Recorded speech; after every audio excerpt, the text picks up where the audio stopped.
గోషమాల అంతా తిరిగేసి బేగం బజార్ వెనక దిక్కు చేపల మార్కెట్ అంటారు, ఇది మచ్చి మార్కెట్ అంటారు.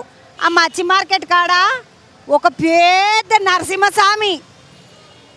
నరసింహస్వామి ఆ నిలబడి ఉంటే స్వామి గద మీద చెయ్యి ఒకటి పెట్టిండు, ఇంకో చెయ్యిలా శివస్వరూపంలో కనబడుతున్నటువంటి వినాయకుడిని ముద్దుగా చేతులు ఎత్తుకొని నడబెట్ట నేనున్న ఎత్తుకుంటా పా నిన్ను జరసేపు అన్నట్టుగా ముద్దుగా ఎత్తుకున్నాడు. ఆయననేమో అరచేతిలో కూడా నాట్యం ఆడుతున్నాడు చూడండి.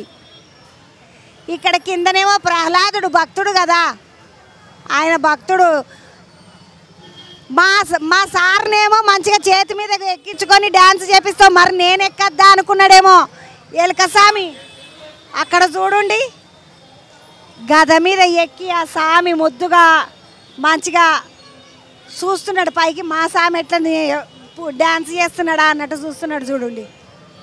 చాలా బాగుంది కదా, ఇది చిన్న పెద్ద విగ్రహం కాదు, మస్తు పెద్ద విగ్రహం.